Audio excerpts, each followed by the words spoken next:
నమస్తే, నా పేరు హేమ. బులెటిన్ కన్నా ముందు హెడ్లైన్స్.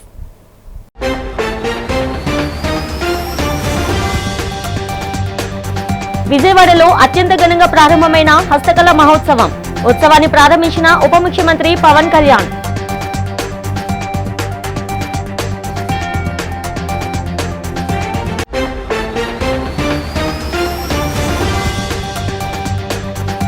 రావణ్ అరెస్ట్ పర్వంలో వైసీపీ నాయకుల వ్యాఖ్యలపై మండిపడ్డ రాష్ట్ర మంత్రి మండేపల్లి రాంప్రసాద్ రెడ్డి. రావణ్ వ్యాఖ్యలను ఖండించాల్సింది పోయి జగన్ సమర్థిస్తున్నారని విమర్శ.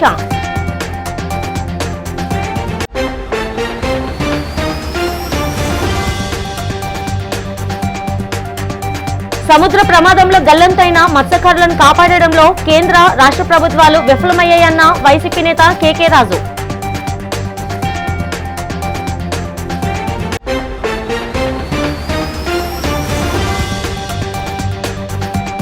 భోగాపురం ఎయిర్పోర్ట్ ను సందర్శించి అధికారులతో సమీక్షించిన కేంద్ర మంత్రి కింజరాపు రామ్మోహన్ నాయుడు.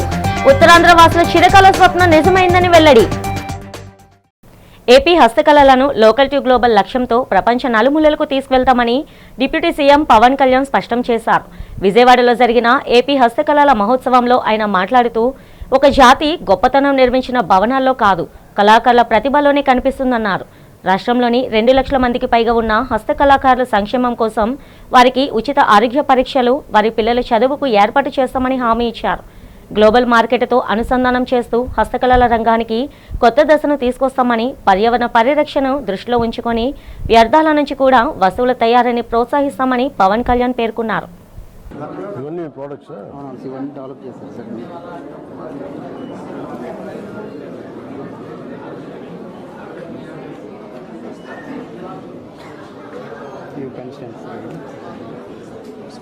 ఇది హ్యాంగింగ్ ఐటమ్స్, ఇవి బాగున్నాయి అండ్ మొత్తం డెకరేటివ్ ఐటమ్స్. ఇదేంటిది సార్? అది కూడా డెకరేటివ్ ఐటమ్స్. కప్స్. ఇప్పుడు నేను ఏదైనా ఆర్డర్ చేస్తే ప్రత్యేకంగా చేయగలరా?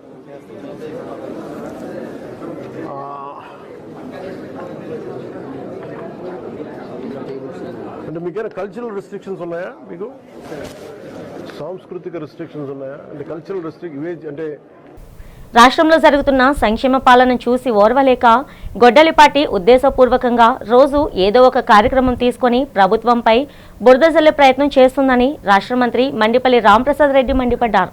ఈ సందర్భంగా టీడీపీ కేంద్ర కార్యాలయంలో మంగళవారం ఆయన మీడియా సమావేశం నిర్వహించారు. బచ్చలకూరి జోసెఫ్ అలియాస్ రావణ్ లాంటి సమాజ విధ్వంసకులు చేసిన వ్యాఖ్యలను జగన్ రెడ్డి ఖండించాల్సింది పోయి సమర్థిస్తున్నారని మండిపడ్డారు. మహిళలను, రాజ్యాంగ వ్యవస్థలను లక్ష్యంగా చేసుకుని అసభ్యంగా మాట్లాడే వారిపై చట్టపరమైన కఠిన చర్యలు తీసుకుంటే గొడ్డలిపాటి వారికి అండగా నిలబడి మాట్లాడుతుందన్నారు. సమాజంలో అశాంతి రేకెత్తిస్తున్న రావణ్ అనే యూట్యూబర్పై ఉపా చట్టం కింద కేసు నమోదు చేసి అరెస్ట్ చేస్తే దేశంలో ఏదో పెద్ద విపత్తు వచ్చినట్లు, రావణ్ ఏదో స్వాతంత్ర సమరయోధుడైనట్లుగా జగన్ రెడ్డి మాట్లాడటం సిగ్గుచేటన్నారు. గతంలో చంద్రబాబుని అక్రమంగా అరెస్ట్ చేసినప్పుడు తెలుగుదేశం పని అయిపోయిందని సంబరపడ్డారు. కానీ ప్రజలు గొడ్డలిపాటికి 11 సీట్లు ఇచ్చి బుద్ధి చెప్పినా వారి బుద్ధి ఇంకా మారలేదని ఎద్దేవా చేశారు. సంబంధించిన అతను ఒక సోషల్ మీడియా అకౌంట్ నుంచి రాష్ట్ర ప్రభుత్వం మీద, రాష్ట్ర ప్రభుత్వాలకు సంబంధించి వ్యవస్థల మీద ఈరోజు నెగిటివ్ కామెంట్లు పెట్టడం జరుగుతూ ఉంది. మనందరికీ తెలుసు, ఈ ప్రభుత్వం ఏర్పడిన తర్వాత ఎవరైతే సోషల్ మీడియాలో స్త్రీల పట్ల కానీ అలాగే వ్యవస్థల పట్ల కానీ తప్పుగా మాట్లాడే వారి మీద చర్యలు తీసుకోవడం జరుగుతూ ఉంది. దానిలో భాగంగానే చాలామంది మీద కఠిన చర్యలు తీసుకున్నాం.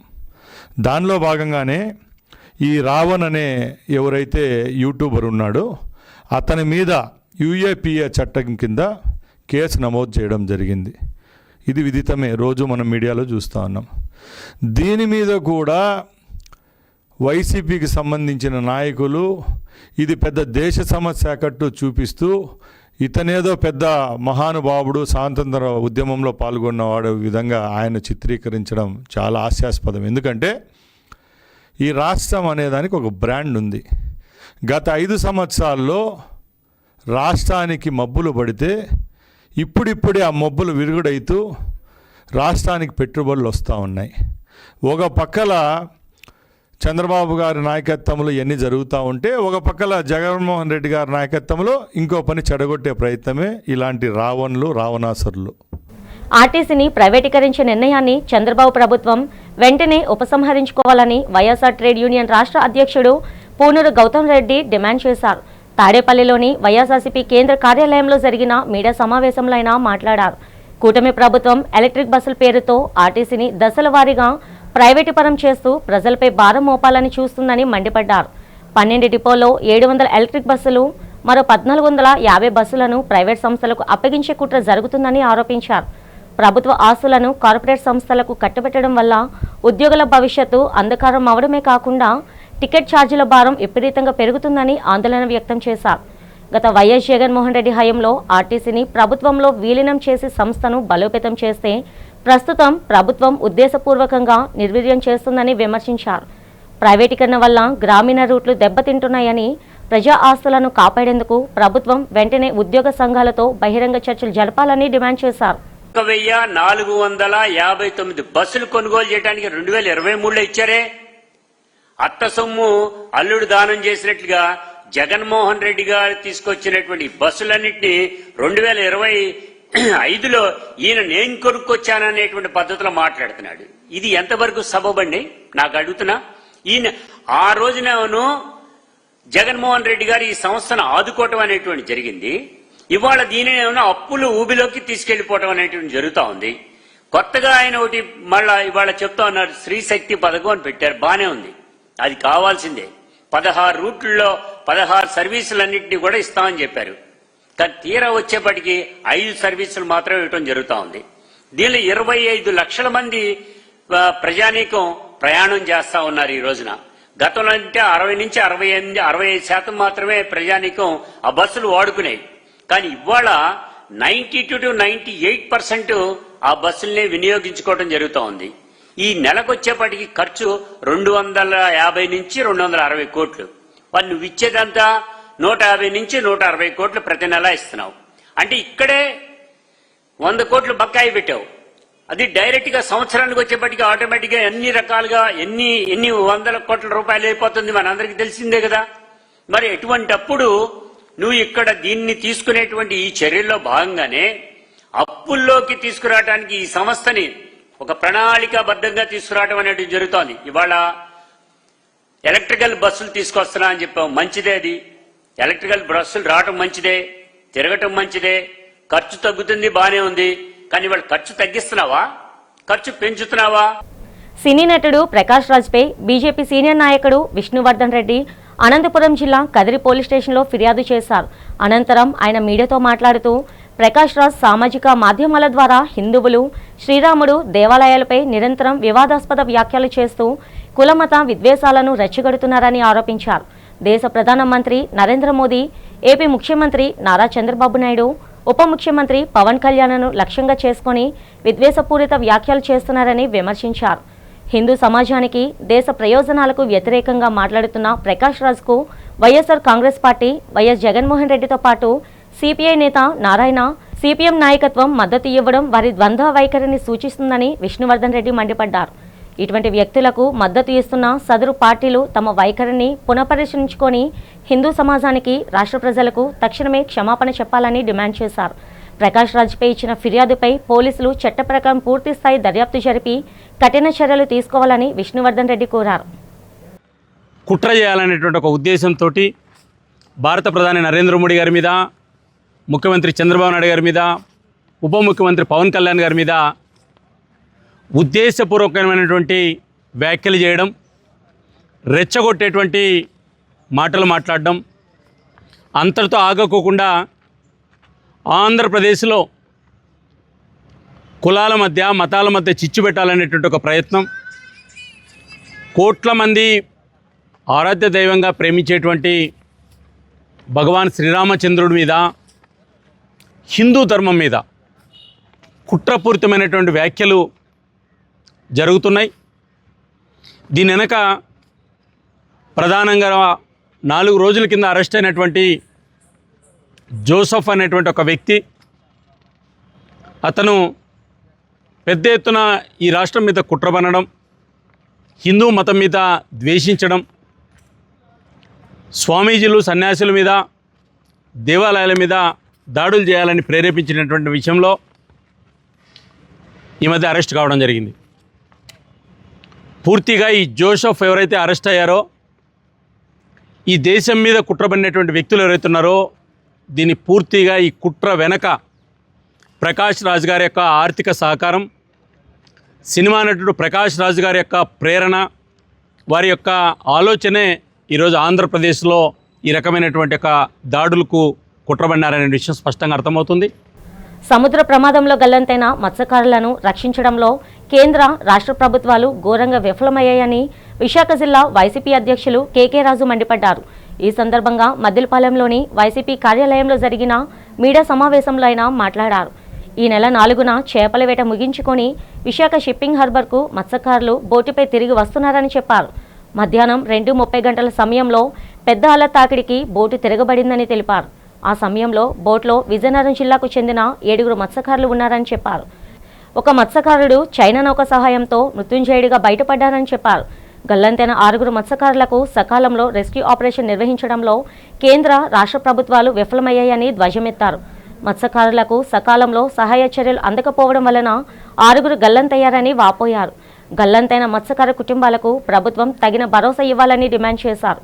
బాధితులను ఆదుకోవాల్సిన బాధ్యత రాష్ట్ర ప్రభుత్వంపైనే ఉందని కేకే రాజు అన్నారు. గల్లంతైన మత్స్యకార బాధిత కుటుంబాలను ఆదుకోకపోతే తీవ్ర పరిణామాలు రాష్ట్ర ప్రభుత్వం ఎదుర్కోవాల్సి ఉంటుందని హెచ్చరించారు. మీడియా సమావేశంలో వైసీపీ నేతలు రవిరెడ్డి, మొల్లి అప్పారావు పాల్గొన్నారు. నైట్ అంతా కూడా తిరగబడిపోయిన బోటును పట్టుకుని ప్రాణభయంతో అల్లాడిన తర్వాత తెల్లవారుజామున వెలుతురు వచ్చిన తర్వాత సుమారు 12 నుంచి 15 కిలోమీటర్ల దూరం వాళ్ళు పాపం ప్రాణభయంతో వాళ్ళని రక్షించుకోవడం కోసం ఏదైనా మర్చెంట్ నేవీకి సంబంధించి కానీ లేకపోతే ఈ వాళ్ళకి సహచర ఫిషర్మెన్కి సంబంధించిన బోటు కానీ ఏదన్నా దొరికితే ప్రాణం నుంచి బయటపడదామని 15 కిలోమీటర్లు సుమారు 5-6 గంటల పైన ఈదుకుంటూ ముందు రోజు నైటు మర్నాడు కలిసి 12 గంటల పాటు ఈదుకుంటూ వెళ్ళిన తర్వాత కూడా ఎలాంటి సహాయ సహకారాలు రక్షించే కార్యక్రమం జరగలేదంటే ఈ ప్రభుత్వ నిర్లక్ష్యానికి పరాకాష్ట. అసలు ఆంధ్రప్రదేశ్ రాష్ట్రానికి సంబంధించి హోంశాఖ పరిధిలో ఉన్న మెరైన్ పోలీసులు అసలు దీనికి సంబంధించి పట్టించుకున్నారా? అసలు మెరైన్ పోలీసులు ఈ విషయంలో ఈ ప్రమాదానికి సంబంధించి మీరు ఎలాంటి సహాయ చర్యలు చేపట్టారనేది కూడా ఈరోజు తెలియని పరిస్థితులు. కనీసం ఏదో మొక్కిబడిగా ప్రమాదం జరిగిన తర్వాత కానీ స్థానికంగా ఉన్న ఎంపీ గారు స్పందించరు, కనీసం హోమ్ మినిస్టర్ గారు స్పందించరు. ఏదో మొక్కుబడిగా సంబంధం లేని పరిశ్రమల శాఖ మంత్రిని పంపించడం, ఆ మంత్రి ఏదో విజయనగరం జిల్లా కాబట్టి వాళ్ళు కూడా వచ్చి బాధితులను వాళ్ళ దగ్గరికి రప్పించుకుని కంటి తుడుపు జరిగి అంటే మత్స్యకారులు సముద్రంలో వేటకెళ్ళి చనిపోయిన మత్స్యకారుల కుటుంబాల పట్ల కానీ, అది ప్రమాదానికి గురైన మత్స్యకారుల కుటుంబాల గల్లంతైన మత్స్యకారుల కుటుంబాల పట్ల కానీ, మత్స్యకారులకు సంబంధించిన భద్రత విషయంలో కానీ ఈ ప్రభుత్వానికి ఎలాంటి బాధ్యత కూడా లేకుండా ఉండటాన్ని తీవ్రంగా ఖండిస్తున్నాం. అండ్ ఇప్పటి వరకు ముఖ్యమంత్రి గారు కానీ లేదా హోంమంత్రి గారు కానీ ఉప ముఖ్యమంత్రి గారు కానీ ఈ ప్రమాదం జరిగింది, ఈ ప్రమాదానికి సంబంధించి ఆ కుటుంబాలకి మేము ఈ విధంగా సహాయ సహకారాలు అందిస్తాం, ఆ కుటుంబానికి మేము వెన్నుదన్నుగా ఉంటాం అని ఆ కుటుంబంలో మనోధైర్యం నింపి వాళ్ళకి ఆత్మస్థైర్యాన్ని నింపే పరిస్థితులు కూడా ఈ రోజు వరకు కూడా కనపడలేదు. ఎంపద కావచ్చు, లేదంటే భూములు కావచ్చు, ఇదే పరిస్థితి తప్ప ఈరోజు వాళ్ళు ఆదుకునే ప్రయత్నం చేయలేదు. మేము ఒకటే డిమాండ్ చేస్తున్నాం, అసలు జనరల్గా ఇలాంటి ప్రమాదం జరిగినప్పుడు మినిట్ టు మినిట్ గతంలో కూడా మనం చూసాం, ఎప్పటికప్పుడు ఏం జరిగింది, ఎంత మేరకు సహాయ చర్యలు చేపట్టారు, అసలు వాళ్ళ పరిస్థితి ఏంటి, బోట్ ఐడెంటిటీ అయిందా, వాళ్ళు ఏ దిశగా సముద్ర కెరటాలతో పాటు గల్లంతయ్యారు, అలాంటి నివేదికను కూడా కుటుంబాలకు కానీ మీడియా ద్వారా ప్రజలకు కానీ తెలియజేయాల్సిన బాధ్యత ఈ ప్రభుత్వంపై ఉంది.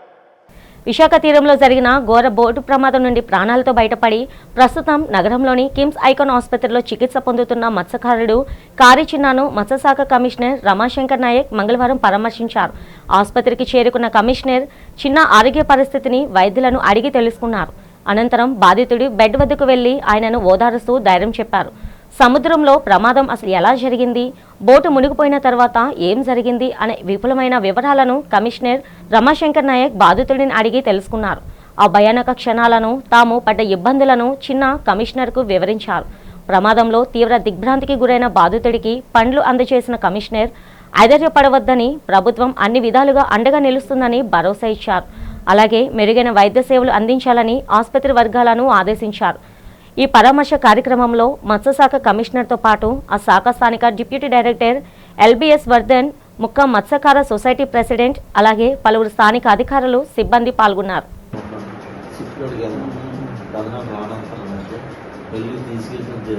అయితే నేను వెళ్ళిపోతున్నాను, అలా నలుగురికి కలిసి నలుగురికి రావట్లేదు, ఓడిసి రావట్లేదు, ఇబ్బంది అయ్యి ఆయుష్ వచ్చారు తెలుసుకుంటున్నాను.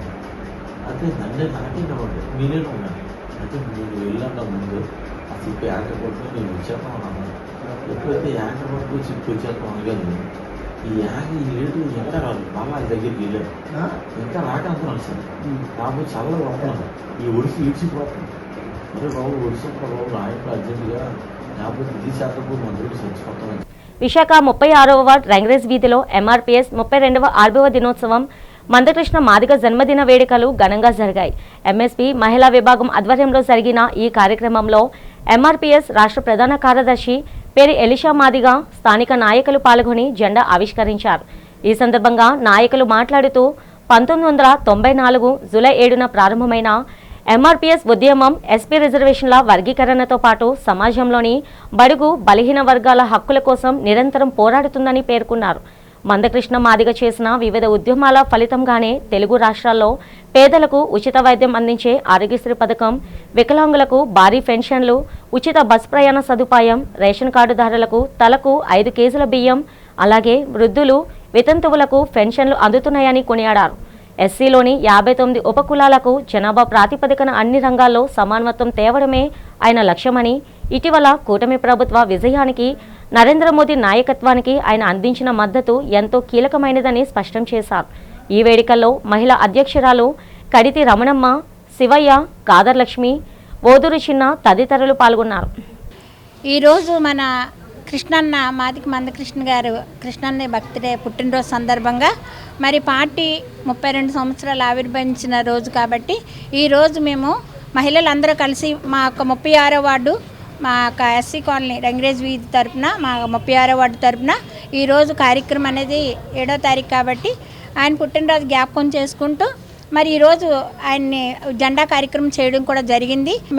అంటే మన కులాన్ని ఆయన మాదిక కులాన్ని ఆయన గుర్తించి మరి ఎలీషా గారు కూడా మాకు గత సంవత్సరం వచ్చి మాకు చాలా బలోపేతం చేశారు. కాదర్ లక్ష్మి గారికి అందరికీ ఉద్యమ నమస్కారాలు. ఎంఆర్పీఎస్ ఉద్యమం 1994 జూలై 7న మొదలైంది.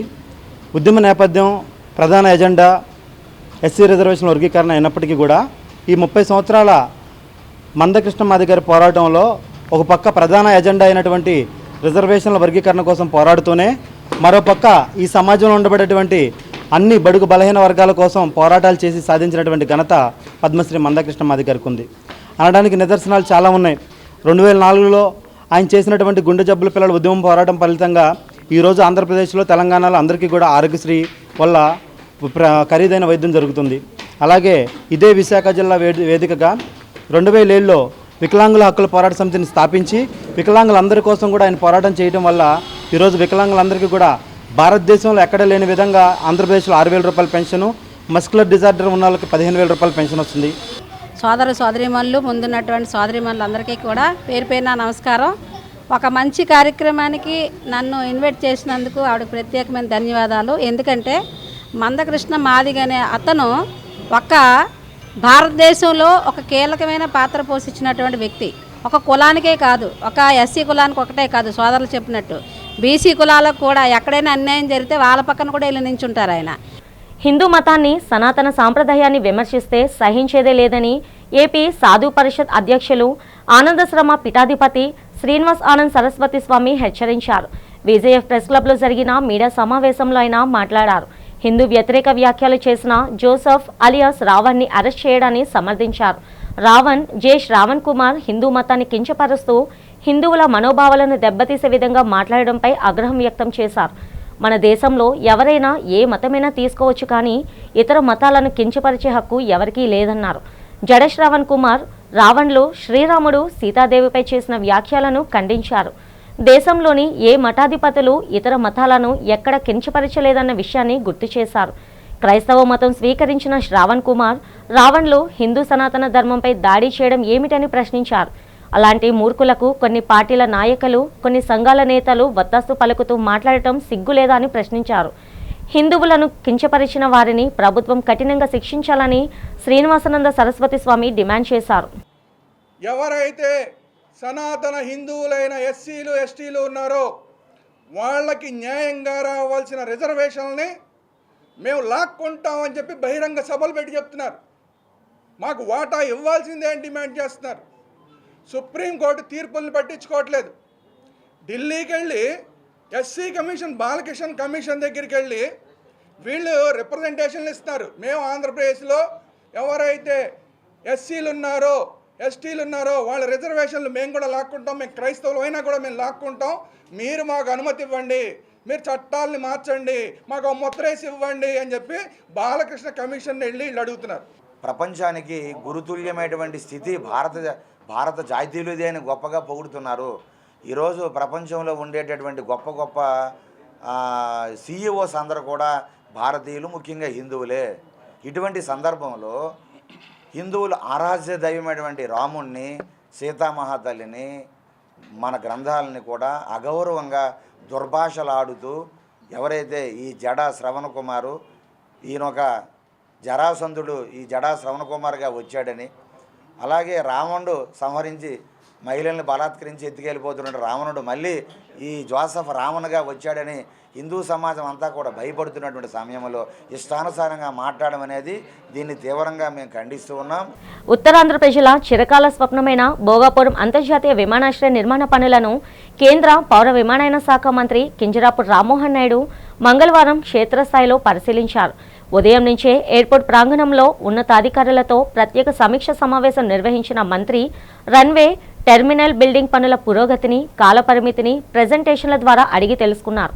అనంతరం విమానాశ్రయ ప్రాంగణంలో ఏర్పాటు చేసిన మీడియా సమావేశంలో మంత్రి రామ్మోహన్ నాయుడు మాట్లాడారు. ఈ ప్రతిష్టాత్మక ప్రాజెక్టును అంతర్జాతీయ ప్రమాణాలతో అనుకున్న సమయానికి పూర్తి చేయడమే కేంద్ర, రాష్ట్ర ప్రభుత్వాల సంయుక్త లక్ష్యమని స్పష్టం చేశారు.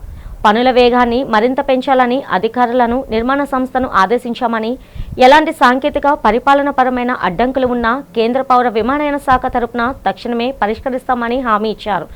ఈ విమానాశ్రయం అందుబాటులోకి వస్తే ఉత్తరాంధ్ర ఆర్థిక, పారిశ్రామిక, పర్యాటక రంగాలు పూర్తిగా మారుతాయని, వేలాది మంది స్థానిక యువతకు ఉపాధి అవకాశాలు లభిస్తాయని మంత్రి ఆశాభావం వ్యక్తం చేశారు. ప్రతి ఒక్కరూ చెడు వ్యసనాలకు దూరంగా ఉండాలని మెడికవర్ ఆసుపత్రి psychiatry consultant doctor B Ramya కోరారు. మెడికవర్ ఆసుపత్రిలో జరిగిన మీడియా సమావేశంలో ఆమె మాట్లాడుతూ ఏ అలవాటును వ్యసనంగా మార్చుకోకూడదన్నారు. చెడు వ్యసనాలు హానికరమని తెలిసినా కొందరు వాటి నుంచి బయటపడలేకపోతున్నారని తెలిపారు. ధూమపానం, మద్యం, గంజాయి, బంగి, మత్తు పదార్థాలకు బానిసై జీవితాలను నాశనం చేసుకుంటున్నారని వాపోయారు. చెడు వ్యసనాల వల్ల కలిగే దుష్పరిణామాలను వివరించారు. అనేక రోగాల బారిన పడి జీవితాలను కోల్పోవలసిన దుస్థితి ఎదురవుతుందని హెచ్చరించారు. దీన్ని దృష్టిలో పెట్టుకొని చెడు వ్యసనాలకు ప్రతి ఒక్కరూ స్వస్తి పలకాలన్నారు. ఈ అలవాట్లను దూరం చేసుకునేందుకు ఖచ్చితంగా వైద్యులను సంప్రదించాలని డాక్టర్ రమ్య సూచించారు. వైద్యుల పర్యవేక్షణలో మందులు వాడితే చెడు వ్యసనాల నుండి దూరం కావడం సాధ్యమేనని తెలిపారు. చాలా మందికి అపోహ ఉంటుంది, అది కరెక్ట్ కాదండి. మనకు చాలా రకాల సమస్యలు ఉంటాయి, like depression, anxiety, post traumatic stress disorder, OCD, కొన్ని ఎడిక్షన్స్ కూడా ఎక్కువయ్యాయండి, like substance use disorders like alcohol, cannabis. చాలామందికి చిన్నపిల్లల నుంచి పెద్దవాళ్ళ వరకు ఈ మధ్యకాలంలో మనం చూస్తుంది ఏంటంటే స్క్రీన్ ఎడిక్షన్ అండి. అంటే ఏంటంటే అందరూ ఫోన్లు పట్టుకొని ఎక్కువగా ఉండడం, ఎక్కువగా స్క్రీన్కి అడిక్ట్ అయిపోవడం జరుగుతూ ఉంటుంది. వీటికి అంటే ఎడిక్షన్ అంటే ఏంటి, హ్యాబిట్ అంటే ఏంటి? హ్యాబిట్ అంటే ఒక అలవాటు అండి. మనం ఏదైనా రోజు చేసే పని అలవాటుగా చేసేదాన్ని హ్యాబిట్ అంటామండి. అదే వ్యసనం ఎలా అవుతుంది అంటే మనం అవసరం లేకుండా ఎక్కువగా దాన్నే యూజ్ చేయడం వల్ల అది ఎడిక్షన్ లాగా అయిపోతుందండి. ఫర్ ఎగ్జాంపుల్, దానికి వ్యసనం అనేది అనడానికి గల లక్షణాలు కొన్ని ఉంటాయండి. అంటే ఏంటంటే అది లేకపోతే ఉండలేకపోవడం, ఒక స్ట్రాంగ్ డిజైర్ ఉంటుంది.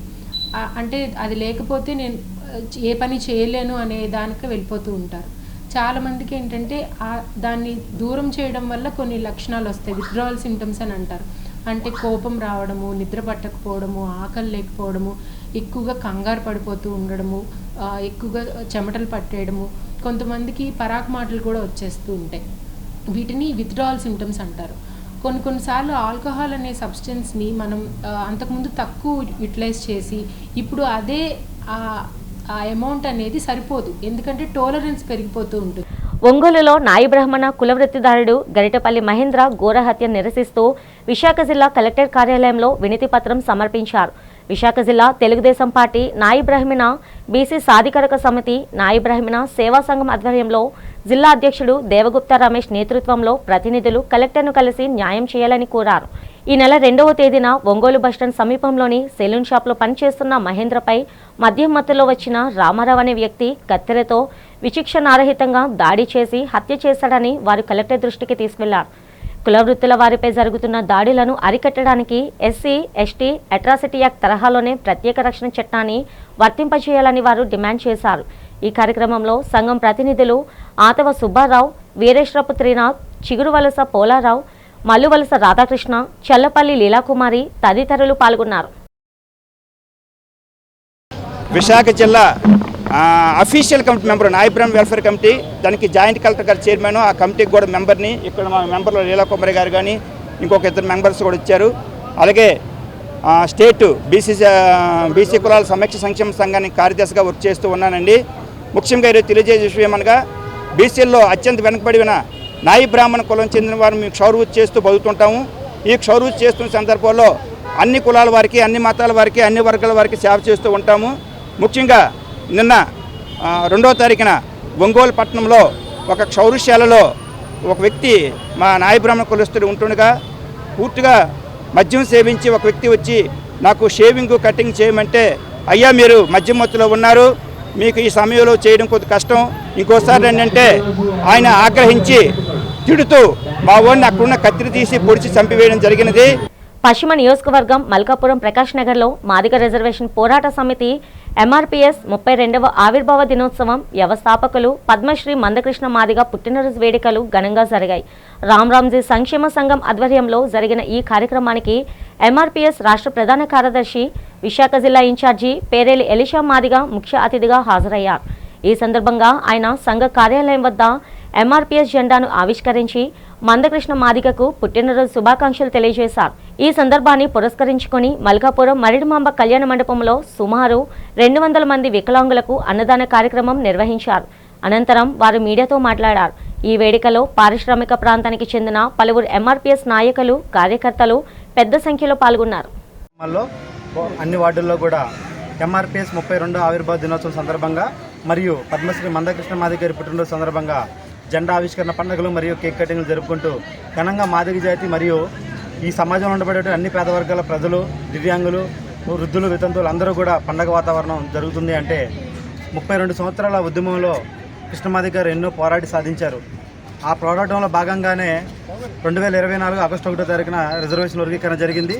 ఆ వర్గీకరణ ఫలాలను అందుకునే విధంగా ప్రస్తుతం చదువుతున్నటువంటి విద్యార్థులు కానివ్వండి, భవిష్యత్తులో చదువుతున్నటువంటి విద్యార్థులందరికీ కూడా ఉద్యోగ అవకాశాలు రావాలని, అలాగే ఇదే విశాఖ జిల్లా వేదికగా 2007 ఆగస్టు 28వ తారీఖున వికలాంగుల హక్కుల పోరాట సమితిని స్థాపించి అన్నగారు దేశవ్యాప్తంగా ఎన్నో ఉద్యమాలు చేయడం వల్ల ఈ భారతదేశంలో ఎక్కడ లేనటువంటి బులెటిన్ ముగుస్తున్న హెడ్లైన్స్ మరోసారి.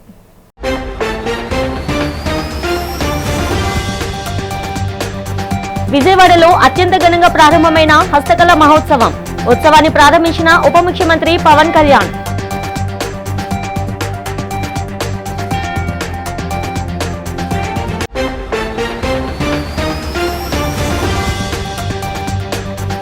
రావణ్ అరెస్ట్ పర్వంలో వైసీపీ నాయకుల వ్యాఖ్యలపై మండిపడ్డ రాష్ట్ర మంత్రి మండేపల్లి రాంప్రసాద్ రెడ్డి.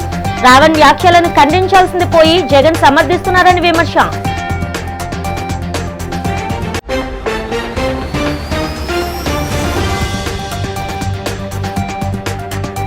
సముద్ర ప్రమాదంలో గల్లంతైన మత్స్యకారులను కాపాడడంలో కేంద్ర, రాష్ట్ర ప్రభుత్వాలు విఫలమయ్యాయన్న వైసీపీ నేత కేకే రాజు.